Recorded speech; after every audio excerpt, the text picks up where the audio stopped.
welcome back to another episode of Madness and Meaning. We're actually very excited about this topic today. We're going to be unhashing the idea of self reflection. It doesn't sound like a sexy topic, but there's a lot here that we really want to explore and dive into. And the reason why this topic was front of mind for me at this time is because I'm actually about to launch a free community called Home, where I'm going to be guiding members through channeled and guided experiences specifically designed to help you, the community member, learn how to self reflect and be your own teacher, coach, and guide. And there's something so powerful inside of learning how to trust you and your own innate intuition, in your own wisdom, in your own ability to guide you, and just simply trust that you know what you're doing and that you are supported not only by the universe, but by you. And I think unconsciously, I've noticed this in myself and with my clients, especially when I do those higher self sessions. This is really where this really came up, where people would come to me looking for answers. And that's really what they wanted out of these sessions. Well, tell me, what should I do next? Where is this going? What's the right choice for me? And they were never given the answer. They were given questions to reflect on, Mhm. because ultimately, nobody is capable of giving you the answers that you want. We're all sort of searching for answers because we believe that having the answer is going to offer us something. It's going to allow us to feel safe. It's going to allow us to feel certain in our next steps and in our ability to do them well and to be successful at them.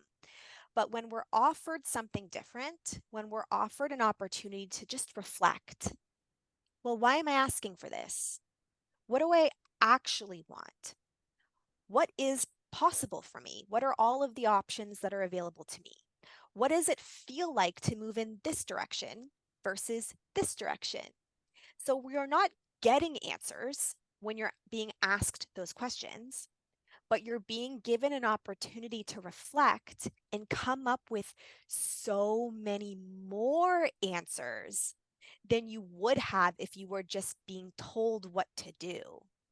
So I think we ultimately are searching to feel safe and to find a sense of like tangible certainty in our lives, and to be able to trust in our path. That's really what we're looking for.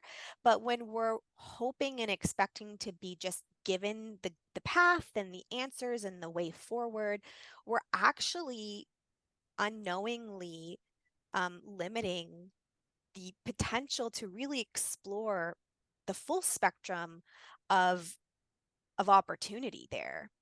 And there's something really powerful in the reflection process of that, but also something incredibly uncomfortable too. Yes.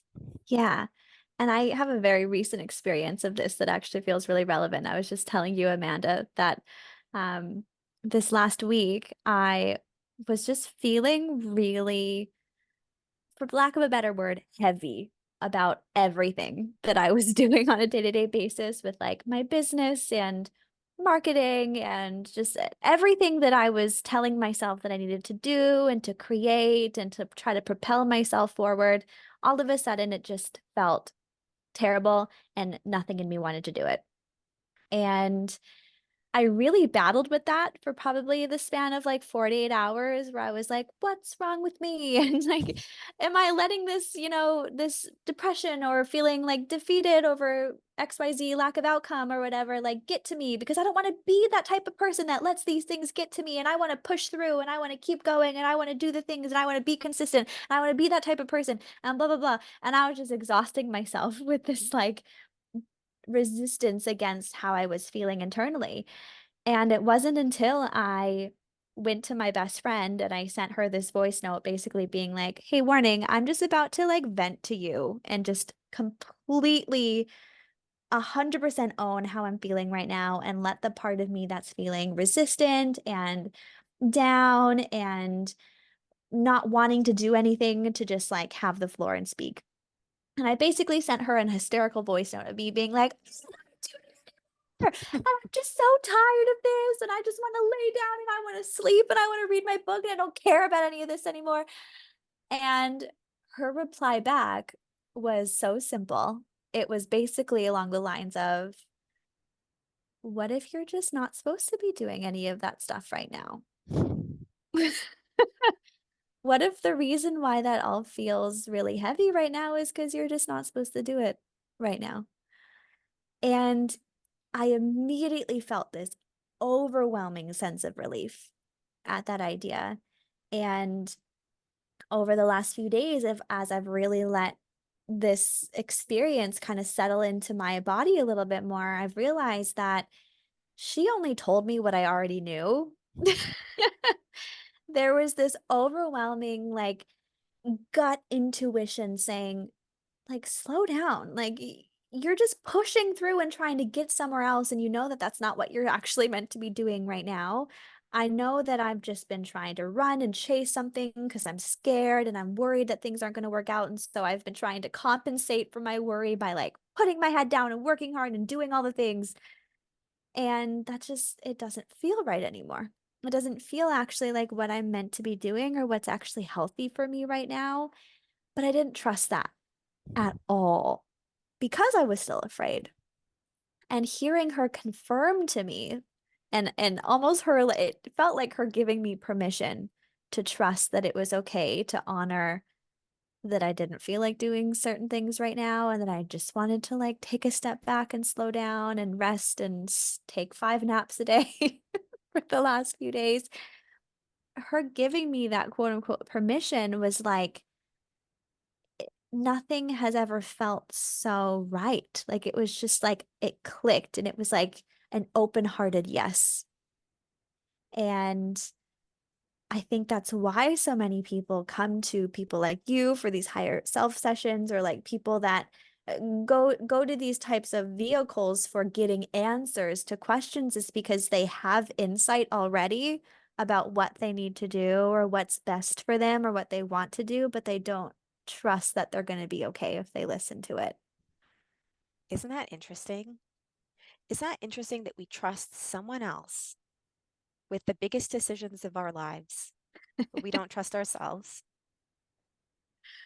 And when we're So being true. offered an opportunity to, there's something massively uncomfortable about that.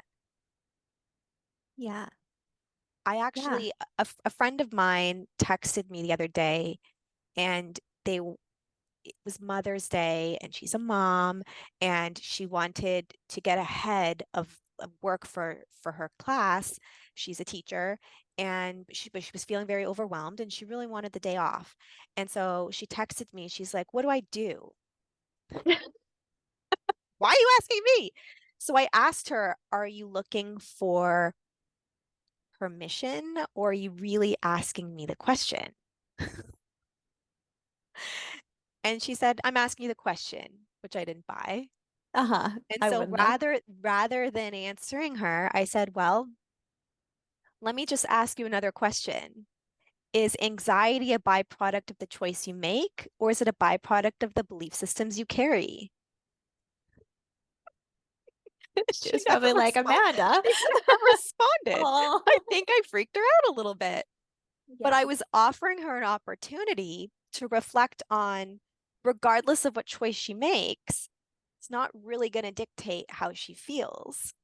What's going to be Right. dictated is the belief system she's carrying about the choice that she makes.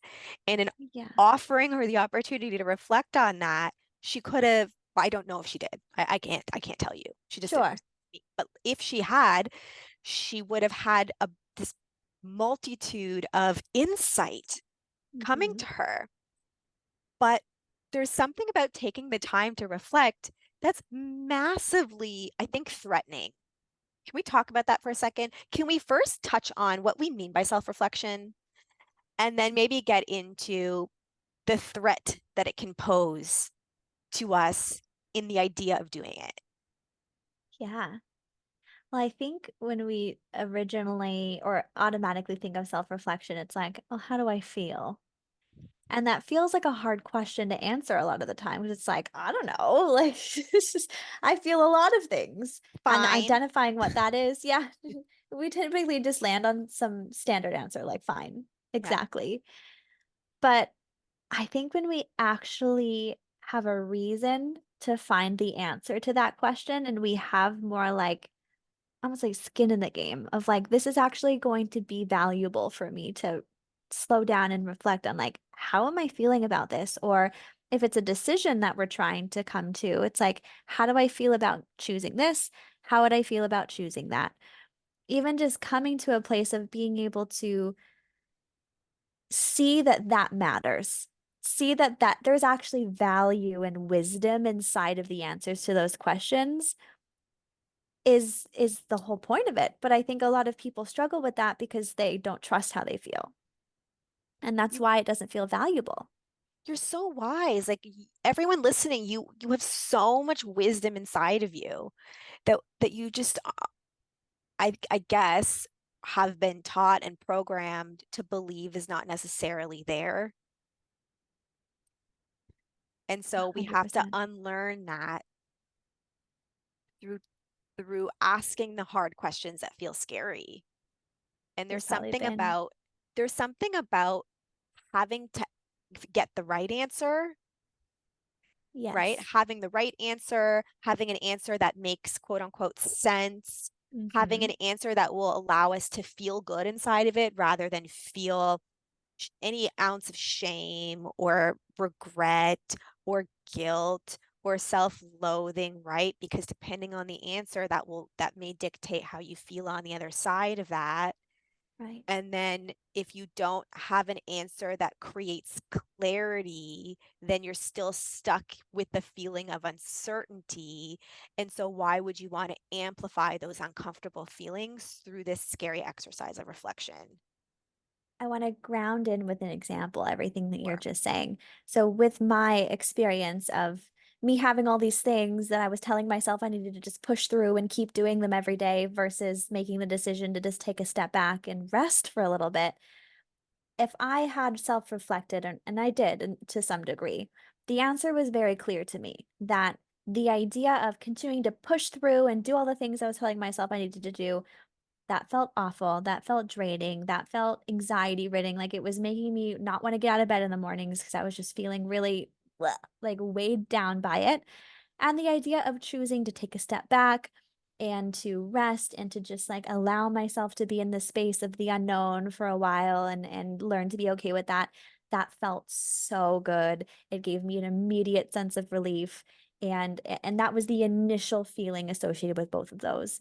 But taking it a step further, why I really struggled trusting that right away to the point where I needed to get my best friend to give me permission to do it was because I was associating on the other side of me choosing the thing that felt good, which was to take a step back, to rest a little bit more, to just like give myself permission to let go of doing the things that I just felt like I didn't want to do right now. That felt like it was very consequential. It was going to cause regret in the future, like you said, if I took a step back and then things didn't work out for me in the future or something bad happened in the future or whatever, then there would have been a lot of regret and self-loathing for having made that choice. There would have it was associated with a lot of just like heaviness in the future. Like if I choose this and it doesn't go well, then the pain of that is not going to be worth it. Versus the decision that felt immediately heavy, which was to just keep pushing through and keep doing the things I was telling myself I needed to do, that felt heavy and gross and icky and overwhelming in the moment. But the idea that that could lead to peace in the future.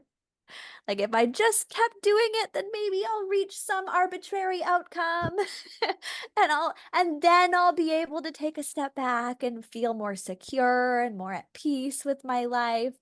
Like where that was where I was battling was like, what do I choose now?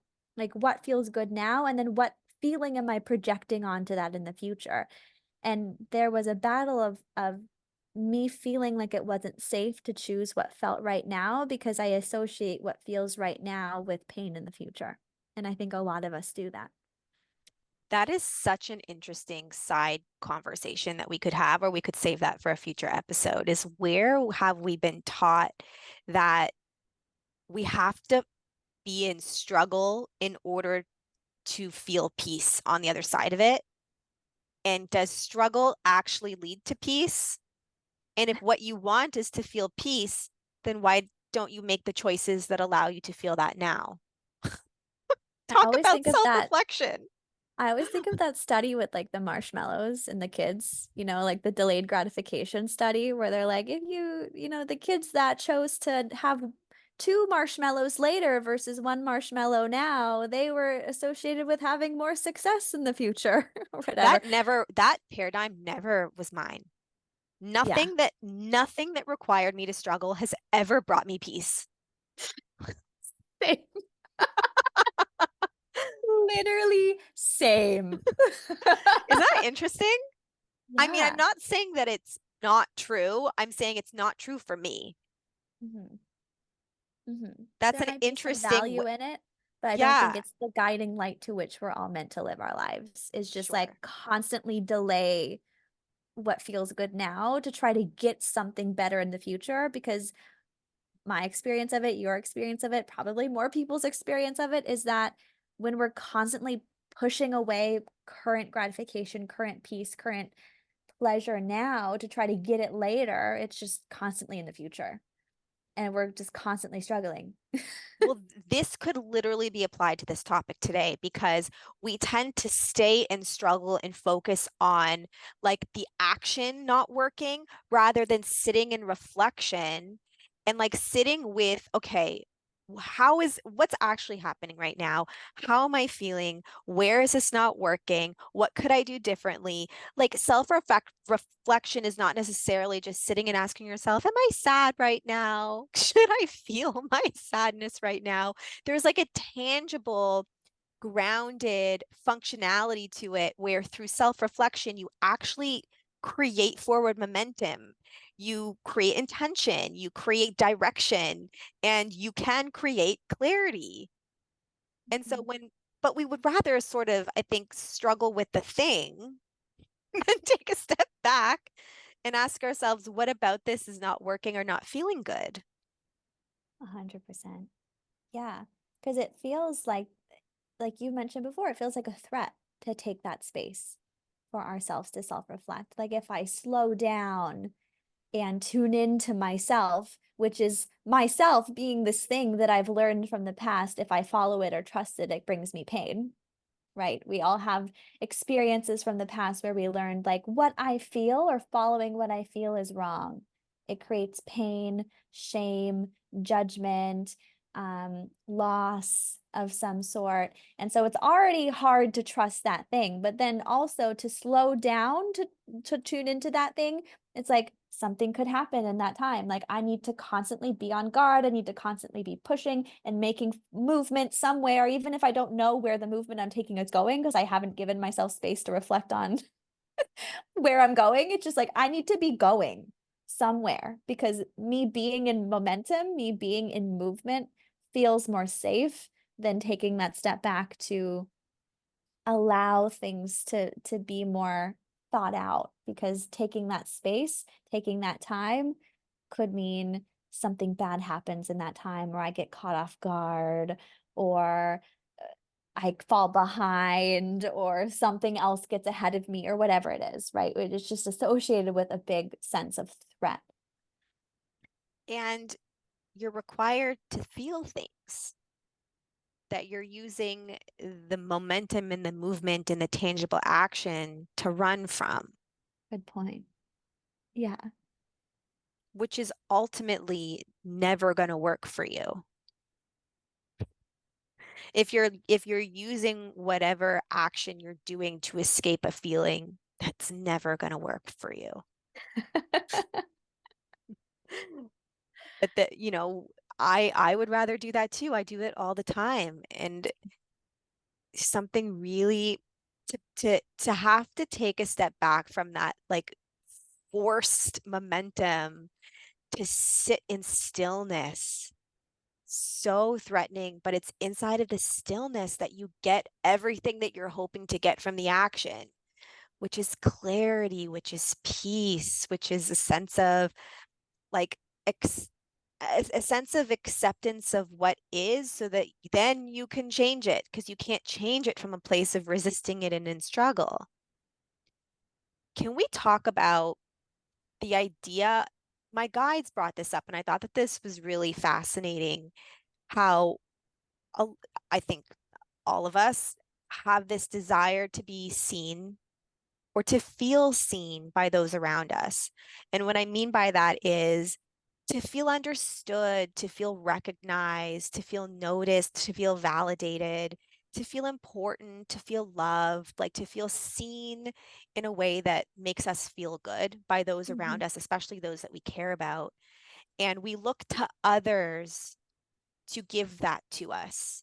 Are they noticing me? Are they recognizing me? Are they understanding me? And the only way to truly feel seen is to see you, to see yourself. And the only way to really see you is to sit with you in reflection. Mhm. Yeah, that is so true because there was a part of me that I went to my best friend to have her see it. Right? There was this part of me that was so exhausted, that was tired, that was pushing through and was feeling defeated for not having the outcome of everything that she was doing to push through and just didn't want to do it anymore. And I didn't want to see that part of me. I was making that part of me very wrong. There was an aspect of like me understanding like I need to get this part of me out at least like I need to express it, which is why I brought it to my best friend, but my idea behind it was I just need to express this part of me and get it out there so that it'll stop making me feel this way. So that I can move on and do the things that I need to do rather than allowing it to have weight on my experience and what I choose and what I do because I didn't want to trust that part of me. It felt like a bad, misguided part of me. And what my best friend did instead was validated that part of me and said, "Yeah, like you are exhausted. You should probably rest. And you don't want to do these things anymore, so you probably don't have to." And I didn't want to see that part of me without anyone else's permission to because it was scary to trust that because of the language around and the dialogue around how like you got to push through and the people that are successful are the ones that like never give up and like they'll have hard times and they'll just keep going and stay consistent and like the ones that were successful were the ones that failed a billion times but never gave up. Whatever, that whole spiel. And so me seeing this part of me that was just like, I don't want to do this anymore. Like, I'm so tired. I just don't want to do it anymore. Felt like I was, categorizing myself as one of those people that was never going to be successful or was never going to have the outcomes that I really desired to have in my life. And my best friend awakened this other knowing inside of me that that language, that dialogue has never felt true for me anyways. And the success that I've created in my life, the outcomes that I desired to create, that I did create in my life, came from me honoring myself and what was true for me and taking a step back when I felt like I needed to take a step back because that always led to me learning and growing and resting and having insight and gaining more clarity and more creativity and just coming more into who I am and what is important to me now. And I never was able to find those things when I was just pushing, pushing, pushing, just trying to get the things done. Because when I was in that mode of trying to get the things done, it was always doing the things that I learned I'm supposed to do in the past, not doing the things that feel true and valuable to me now. Something that we talked about in last week's episode is the power of seeing more than one perspective, and how when you can open yourself up to really beginning to question your one narrative, that's where you see so much more possibility for you. And that's where the exhale comes in, right? Where you can finally be like, oh, thank God I don't have to do this anymore. Or Yeah. I don't have to believe in this anymore because it's been killing me.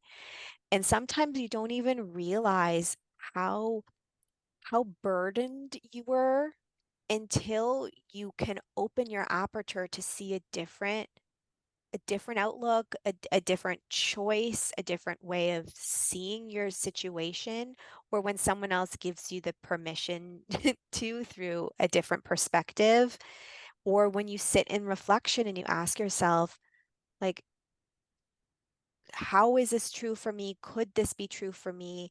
Or you said something before we started this episode, which is a really brilliant, um, do you mind repeating it now? Like I don't even know what you're talking about. at the beginning of this episode, you said when you're guiding someone through self-reflection, there's a specific prompt that you take people through. Ah, yes. Yeah, well, I think when we are really struggling with a situation or a decision or a battle, first just taking a second to really clearly identify, like, how do you feel about this? And if it's a decision, then you can ask yourself, how do I feel about making this choice versus how do I feel about making this choice? And so I'll walk you through the prompt using my example. If it was, how do I feel about taking a step back and giving myself permission to just rest and reflect and to not have to do so much anymore? How I felt about that immediately was scared, a bit like relieved, and that felt nice, but also like my resistance or my struggle to that was that I felt scared. Okay. Then the next prompt is, what would you have to be thinking and believing about this in order to feel scared or whatever your feeling was? And for me, what I would have to be thinking and believing about taking a step back and giving myself permission to just rest and reflect and not have to do so much in order to feel scared was that I was going to fall behind, that I wasn't going to get what I wanted, that it meant something bad about me. It meant that I was missing some quality in me that was going to be the only reason I could ever be successful is if I pushed through and expressed this quality of someone that was, I don't know, resilient or whatever, was willing to push through things when they felt really hard and uncomfortable. And that, to get more specific, that I was going to lose money, that things weren't going to work out. I was going to have to move back to Canada. Like, all the exaggerating stories that I was telling myself about what could happen if I made this choice. And by simply identifying what are the beliefs and what are the stories that you're telling yourself that are creating this feeling about this situation, a lot of the time you'll start to automatically poke holes in those stories and see, I know that's not necessarily true. And we use evidence from the past to start to bring in this new perspective. Again, like you said, opening up the aperture to see this is what I was telling myself, but what do I actually know to be true about this? And for me, what feels more true than if I take a step back from my business, that means I'm going to fail. Or if I take a step back from pushing hard, that means that I'm never going to get what I want. What's more true to me than that, based on my life experience and based on just what feels really true for me is that one, pushing through has never gotten me anywhere. Like you and I were saying, being in pain and delaying gratification to try to push through and push yourself into a lot of struggle, it's never ever in my life ever been effective at creating any positive outcome in my life ever. And also, the positive outcomes that I have seen in my life have come from me being more in surrender, me choosing to trust, me being more with myself, me having a lot of space in my life to just come into feeling regulated in my body and in my nervous system, which I can't do if I'm pushing and struggling and trying to get somewhere else.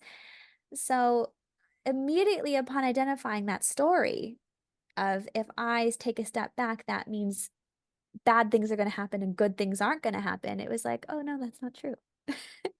And I could prove that through the evidence of my life to support this new story, which was that taking a step back in my life has actually been beneficial in a lot of ways.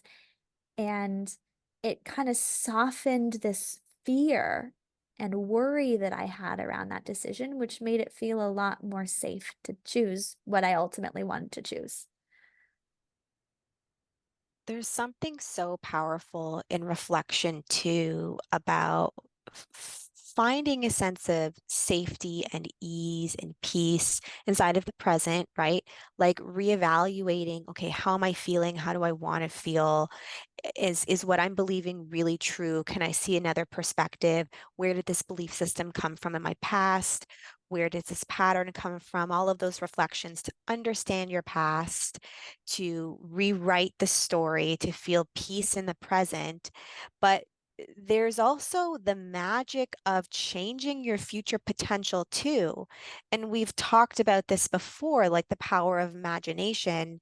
And quite honestly, I didn't know how to reflect before I started working with Kelly. And it was through working with her that she showed me how to actually sit with what's here now. And through learning how to do that, I changed as a person.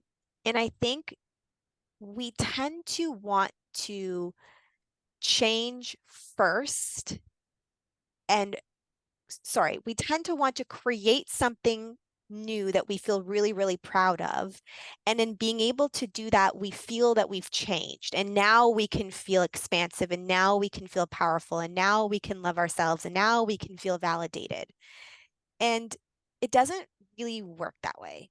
For me, I had to learn how to access those feelings first and become the change before I could create something from it that allowed me to amplify that experience of me.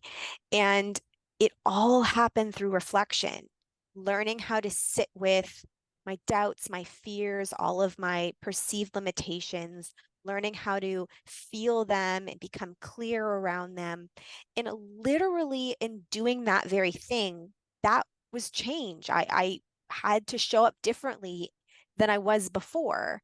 And learning how to be in a different way that you were before. If you're used to ignoring how you feel and never reflecting, for the first time, if you're not doing that, you're reflecting and you're allowing, that is change in and of itself. You become a different person in doing that. And from that difference in who you are, you will make different choices, new avenues will become available to you. You'll see the world in a different way, and you'll be able to create something that you couldn't have done through your other paradigm of perspective. Like, I never would have been able to come up with this idea for this community had I never taken the time to reflect. And I reflected a lot for 3 years. All I Mhm. did was self reflection with Kelly and meditation. I reflected on why nothing ever worked for me. I reflected on why I was struggling, why I was never at peace, why I was always so upset, why I was always a victim. Like, like nothing went my way, and I had to reflect on why, and I had to sit with all of that shit. And then I realized, oh, none of that is actually true. And I Right. moved past that and I understood, okay, what am I missing? Where's opportunity here? What have I learned from this? And I created something that I'm so massively proud of. And so there's something to being able to rewrite your own future potential through this too that I think gets lost in the shuffle. It's not just about, I mean, it's about finding a sense of peace and safety and trust inside of who you are. And then from that place, who do you become and what do you do differently? And what do you create from that version of you? So I just wanted to throw that out there Mhm. because it's so much more than understanding who you are now, it's also anchoring into the possibility of who you can be too. Right. Yeah, and I think with that, speaking to the struggle that a lot of people have with self-reflection, which is that when they do self-reflect and they're able to open up the aperture of the mind to see a different perspective or see themselves differently or see something else that's more true than the limited story that they were in before they self-reflected, it's a struggle to then let yourself choose that new perspective for a lot of people because we are all so stuck to our old limiting stories, our fearful, worrisome, limiting, self-shaming, self-loathing, self-diminishing stories in a way. And I think you and I have come up against this, of course, in ourselves, but also with the people that we've worked with. When I think I could definitely speak to this. I'm curious if you resonate with like you're working with someone and then like you're helping them do the self-reflection questions to understand like what are they believing about something? And then as soon as they identify like I'm believing like that something bad is going to happen or that I'm not good enough or whatever and you're like yes like perfect now we can now you see that that's not true and they're like what do you mean it is true. They start to fall, right? You Yes. immediately see them falling. Can you speak to that? Oh yes, I'm so glad you know exactly what I'm talking about. We've Yes. both been in these moments before where you like for me as the facilitator I'm like good, we're about to have a breakthrough because you're about to see that you were telling yourself this story that wasn't true. And instead, it's like, yeah, that is true. I'm not good enough. Or like, it is true that if I do this, then like bad things are going to happen. And it's like, no. As the facilitator in that moment, it's like, like what? You're missing the point. But I do want to speak about this with you Yeah. because like, what is that? Like, why are we so attached to the limitation? And where my mind goes immediately is that one that just feels safe. Like Yeah. that's familiar, it's comfortable, and it feels more safe to believe that the worst is going to happen because at least we're prepared for it, right? Like if I hold on to this belief that something bad is going to happen if I do the thing that I want to do, then at least the bad thing won't happen if it is true. If you take a moment, and everyone listening, just take a moment and ask yourself, okay, what is the thing I'm most afraid of? And then visualize it not happening. And then having to do the thing that you want to do, but that you're telling yourself something bad will happen if you did do it. Notice all of the doubt and the fear that comes Oh, up, right? it's loud. It's loud because now you're moving way outside of your comfort zone and you have to show up in a way that you haven't had to before. So there's a lot of fear inside of things, quote unquote, going your way. And I would argue that there was probably more fear, and that's why you're attaching to that perceived limitation. It allows you to stay right where you are. That's right. And even if consciously you can say, I don't want to stay where I am, I want this thing, or I want to change this, or I want to become something greater, I want to have a different outcome. No matter how much you consciously want that, if there is any unconscious part of you that is terrified of that, is terrified of you becoming someone else or creating something else in your life or stepping into something new in your life, if there's any fear and discomfort at all associated with that unconsciously, then that is going to take precedence over this desire that you have to have this thing or be better because we ultimately are creatures of survival. And I heard this quote very recently. I'm sure I don't know who said it or if it's a quote at all, but it was basically saying that our mind's purpose is to keep us safe, not keep us happy. That's the brain's job is to keep us safe. And if the brain is deeply wired to perceive safety and familiarity, then anything that is unfamiliar, that is outside of what you've known and who you've known yourself to be, that's going to feel like a threat. And the mind is going to bend over backwards, doubting and spewing fear in worst case scenarios and thinking about every possible thing that could go wrong to try to keep you in what feels safe, which is that familiarity, even if there's so many reasons that you have for not wanting to stay inside of that familiarity. There's a titration process to this where and we can get into like a tangent conversation around the window of tolerance, right? Where there's like almost this like bubble that you exist inside of. It's kind of, or I have a better analogy. It's like touching a hot stove. Like Mhm. over time, you can develop callus on your fingers. The more you touch it, the more you go towards the heat. You can develop like a protection over your skin so that it doesn't feel quite as hot, it doesn't burn as bad, or you develop that reflex not to touch it again, right? And it's the same with our nervous system. And it's through self-reflection and using exercises like this to be able to sit inside of whatever fears coming up inside of you around either doing the self-reflection work or moving forward in a new way on the other side of it, you're not necessarily going to be able to right away. You might have to do it very slowly and gradually over time because your tolerance is elastic and it stretches, but you need time to build that elasticity. And so if it feels massively terrifying to either reflect on you, to sit with what comes up inside of that, or to move forward in a new way on the other side of the work, know that that's not always going to be your experience. And so it's the continued work that's really important to moving through this fear response that because the mind is going to keep you trapped. And if you let it, it will.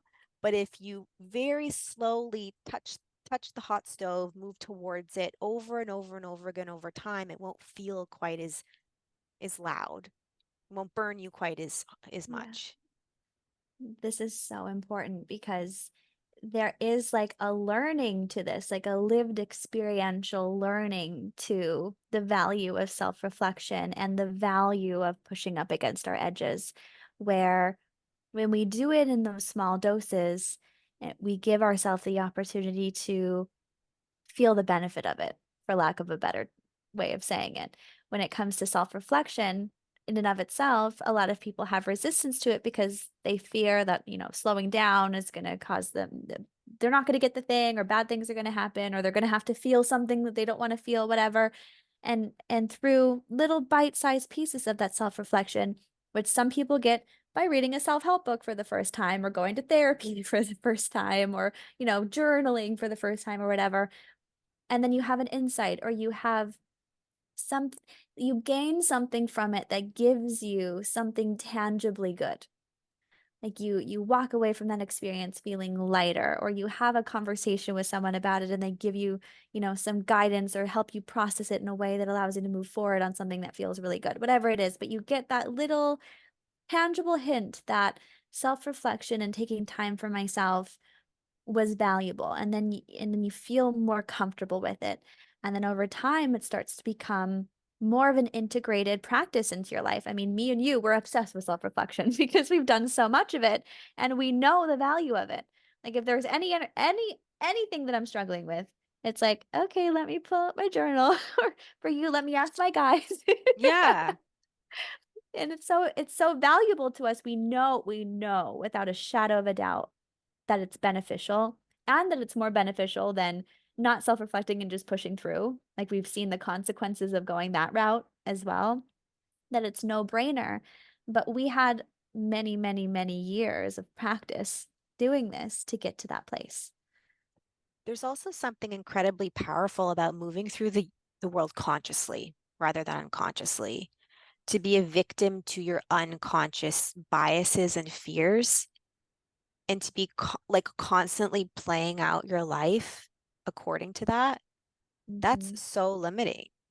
I don't Hmm. want to live that way. I want to know where I perceive my limitations, where I feel threatened, where I'm not fully trusting myself, not fully sitting inside of my seat of power, because once I can see it and once I can know it exists, then I can begin to work through it and eventually dissolve it or move past it. And to me, there's something so powerful and enticing about that. 100%. Is there anything that you had in mind that we haven't touched on for this conversation that you want to bring to the table? One little side piece of this conversation that I brought to you when we first collaborated on talking about this topic was that there are kind of two camps that I see people fall into when it comes to self-reflection and self-awareness. There's the people that we have become, where we're just like, everything is an opportunity to learn about myself. And I'm just constantly self-reflecting and being like, oh, this is why I am the way that I am, or this is how I'm feeling, and that's why I'm feeling this way. And just we've gotten really, really good at that over the years because, like I was just saying, we've seen the benefit of it. We've seen how valuable that is, and that's become more of an integrated way of living for us. And then there's the other camp of people that we've referenced in this conversation that are just, for whatever reason, really resistant to taking that space for self-reflecting because it feels uncomfortable to be inside of their feelings, or because they feel more safe going and doing and taking outward momentum action than taking the space to create inward momentum through self-reflection and understanding where they're going a little bit better. And one thing I wanted to speak to with this is that with self-reflection, with the people that are really in tune with that and prioritize that in their life and have gotten really good at it, like the people that get like A plus in therapy, those type of people that will like go to their therapist and be like, hey, so my mother was this way and that's why I am this way. And that's why this happened with my ex-boyfriend. And then the one before that, but then the one before that, it was like this because I hadn't learned this about myself yet. That kind of person. there's there's an experience that I am becoming more attuned to in my life where it's like there's so much value in that, and it kind of creates this experience of being like really, really stuck in your mind. Like over emphasizing like why things are the way that they are kind of becomes a modality of escaping how you feel in its own way. And this is something that I have become aware of over the last few years, where I was like in this place I think a lot of people can resonate with, where it's like, I know why I'm this way, but I'm still this way. Like nothing has changed. I can write you a 500,000 word essay on why I am the way that I am. And like, and I'm still stuck in these patterns. I'm still like stuck in these trauma responses and things that I know aren't, true for me, or that I don't want to be true for me anymore.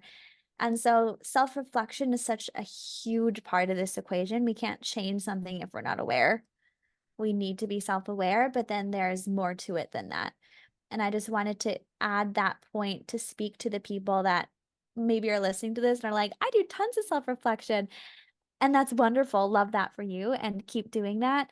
And start to feel into like where has that not been enough? Like where has you understanding and self-reflecting on things until you're blue in the face and you can create like a huge roadmap of why you are the way that you are and why things have happened this way, but you're still stuck in it? Then that can be your guiding light to looking at what inside of me have I not felt safe actually confronting yet. That me staying up in my mind and analyzing it has allowed me to avoid actually going into my body and feeling this thing that I'm afraid of. The self-reflection work can become a bit of a scapegoat. Like, you want to use it to facilitate the embodied work, and they kind of play off of each other a little bit. But if you're only going to use a self-reflection to gain awareness and never take the time to feel what that awareness brings up inside of you, then it's going to be difficult to move forward. And ultimately, feeling the discomfort is how you're going to expand your window of tolerance to sit with your fear, because it's going to be really hard to move forward in a direction that's going to require you to face your fear if you can't sit with it, because you're not going to be able to get over your fear first. And I think, we can talk about what does that mean to get over your fear. You can't go Mm, through life and never be afraid of anything. right. Fear is going to be a part of your human experience. To get over your fear, really what that means is learning how to sit with it and increase your tolerance to feeling it. That's right. Yeah, and not let it make you stuck. Yeah, Is there anything else you want to add to this or tie a bow around? I don't think so.